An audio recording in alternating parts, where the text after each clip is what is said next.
Magandang umaga, Pilipinas. Narito na ang mga dapat ninyong malaman sa lagay ng panahon.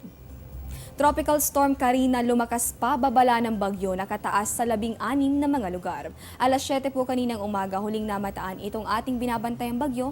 Yan po ay sa layong 210 kilometers east-northeast nitong bahagi ng Kasiguran sa May Aurora. Sa ngayon po taglay nito yung hangin nga abot sa 85 kilometers per hour at bugsong papalo na sa 100 kilometers kada oras.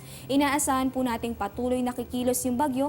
Yan po ay sa direksyong northwest sa bilis naman na 20 kilometers per hour. Kung hindi magbabago yung bilis at direksyon, ayon po kay Pag-asa weather forecaster Meno Mendoza, inaasahan nating maglalandfall ang bagyo.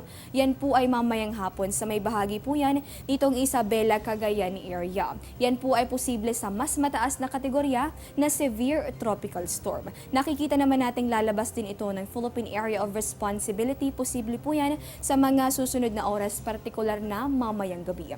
Sa ngayon naman, dumami pa yung mga lugar na nasa ilalim ng Tropical Cyclone Warning. Partikular pong nakataas itong Tropical Cyclone Warning Signal number 2. Dito yan sa may Isabela, Ilocos Norte, Ilocos Sur, Apayao hanggang dito sa Mountain Province. Kaparehong babala ng bagyo yung nakataas sa Ifugao, Kalinga, Abra, Cagayan at Babuyan Group of Islands. Sa mga lugar na ito, bukod sa masungit na panahon ay posible rin ang pagkakaroon ng storm surge o yung hindi pangkaraniwang pagtaas ng alon sa karagatan. Signal number 1 naman, itong mararanasan dito po yan sa Batanes Group of Islands, Benguet, La Union, Nueva Vizcaya, pati na rin sa probinsya ng Quirino at Aurora. Ibig sabihin po niyan pag-ulan na may kasamang bugso ng hangin yung mararanasan sa mga lugar na ito at posibleng magdulot yan ng pagbaha o pagguho ng lupa.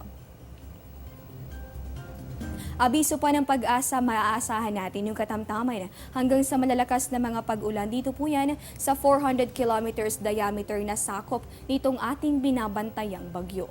At sa lagay naman ng ating mga karagatan, pinaiiwas din sa pagpalaot yung mga may maliliit na sasakyang pandagat dito po yan sa may eastern seaboard nitong Southern Luzon. Ibig sabihin, maalon hanggang sa napakaalon yung magiging lagay ng karagatan at paalala lamang po, otomatikong suspendido yung biyahe ng mga barko papunta o paalis sa mga lugar na may nakataas na babala ng bagyo.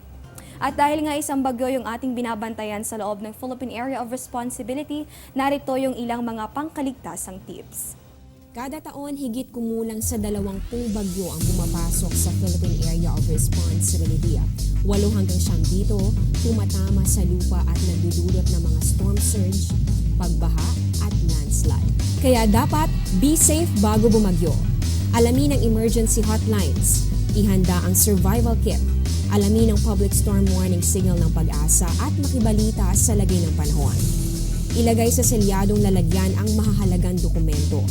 Ipaayos sa mga sirang bahagi ng bahay. Siguraduhin may load at fully charge ang mga cellphone. Alamin kung saan ang evacuation area at lumikas kapag inabisuhan. Tandaan ang kaligtasan na paghahandaan. Sa punto pong ito, tingnan naman natin yung magiging lagay ng panahon sa iba't ibang bahagi ng bansa. Unahin po natin dito sa Luzon, kung kayo po ay naandito sa Metro Manila, gayon din dito sa may bahagi nitong Olongapo, Tagaytay at sa Legazpi hanggang sa may Puerto Princesa, inaasahan natin yung pag-iral nitong maulap na kalangitan na posibleng magdala ng mga pulupulong pag-ulan o pagkidlat at pagkulog.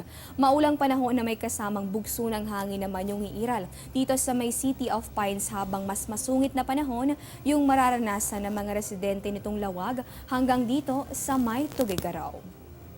Tingnan naman natin yung magiging lagay ng panahon sa Visayas. Kung kayo po ay nakasubaybay dito sa may bahagi nitong Tacloban hanggang sa Iloilo, Bacolod at sa Metro Cebu, inaasahan din natin yung pag-iral nitong maulap na kalangitan at magdudulot po yan ng mga pulupulong pag-ulan o pagkidlat at pagkulog. Ang ating pong temperatura, bahagyang mababa po yan. Nasa pagitan ng 25 at posibleng umabot lamang sa 32 degrees Celsius. Panghuli na lamang po natin sa bahagi nitong Mindanao, katulad nung panahong mararanasan sa Visayas, inaasahan nating iiral yung maulap na kalangitan na siyang magdadala ng mga pulupulong pag-ulan o pagkidlat at pagkulog. So kung mapapansin natin, maging yung mga lugar na hindi kabilang sa mga may nakataas na babala ng bagyo ay makakaranas rin ng mga pag-ulan ngayong araw. Kaya naman pinapayuhan po natin ang lahat na magdoble ingat lamang at makipag-ugnayan sa lokal na pamahalaan at manatiling nakatutok sa mga updates ng Pag-asa at Panahon TV. At yan po muna ang latest mula rito sa Pag-asa DOST. Ito po ang Panahon TV kung saan walang pinipiling panahon ang pagbibigay impormasyon. Ako po si Desiree Jonio. Magandang umaga at mag-ingat po kayo.